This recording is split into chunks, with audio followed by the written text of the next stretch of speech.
سلامونه، وخت مو په خیر. په ارزو کې د 1 بجې خبرونو ته ښه راغلاست.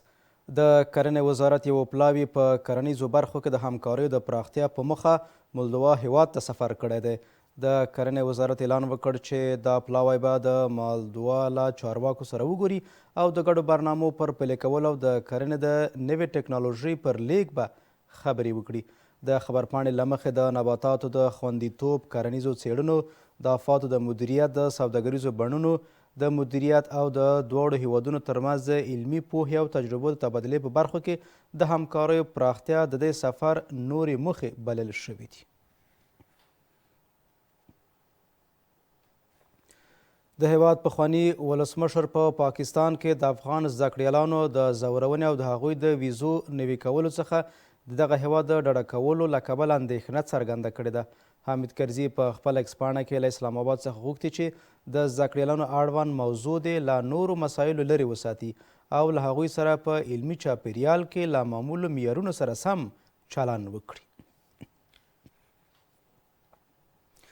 له پیښو سره د مبارزې چمتووالي عمومي ادارې رئیس د یو برټانوي مرستندویه بنسټ له رئیس سره په لیدنه کې د ګډو همکاریو پر پراختیا خبرې کړي دي. نورالدین ترابي له دغه بنسټ څخه غوښتي چې د مرستندویه برنامو ترڅنګ وقوي پروژې هم د خپلو کاري پروګرامونو په لومړیتوبونو کې راولي. د دغه مرستندویه بنسټ رئیس هم ویلي چې خپلې برنامې به له پیښو سره د مبارزې چمتووالي عمومي ادارې له لومړیتوبونو سره سم تنظیمي کړي.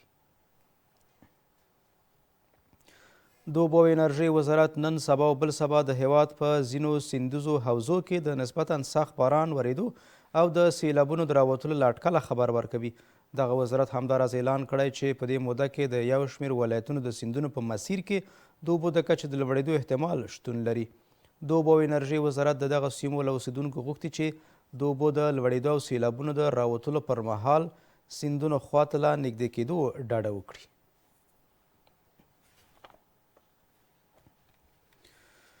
د خیبر پښتونخوا په ایالت کې د پولیسو پر یو مرکز ځانمرګي برید کې لږ تر لږه 14 کسان وژل شوي دي. د پاکستاني رسنیو د راپورونو له مخې دا پیښه هغه مهال رامنځته شو چې ځانمرګي بریدګر د پولیسو مرکز مخې ته خپلو چاودېدونکو توکو ته چالونه ورکړه چې له امله یې 18 تنه نور ټپیان شوي دي. مسؤلینو ویلي چې د دغه پیښې په اړه څېړنې روانې دي. د ایران ولسمشر په لاسلیک شوي هوکړه لیک د امریکا د ژمنتیا پر اړتیا ټینګار کوي. مسعود پزشکیان په خپل اکس پاڼه کې لیکلي چې د دې هوکړه لیک پلي کېدل به د ایران سیمې او د دوی د متحدانو امنیت پیاوړی کړي.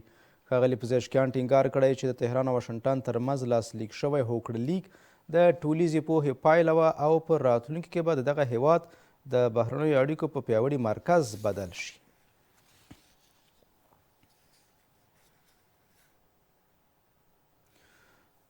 پر غزه کې د اسرائیلو د بریدونو په دوام لږ تر لږه 19 فلسطینیانو ژوند بایللی دی. د راپورونو له مخې اسرائیلي ځواکونو د بریدونو په دغه څپه کې استوګنیزې ودانۍ، د بېځایه شوو کسانو پناه ځایونه او 2 روغتیایي مرکزونه په نښه کړي دي. دا بریدونه د دې سیمو اوسیدونکو ته له هر ډول خبرداري یا د تخلیې له امر پرته ترسره شوي دي. د خبرونو پای تر بیا ښې چارې.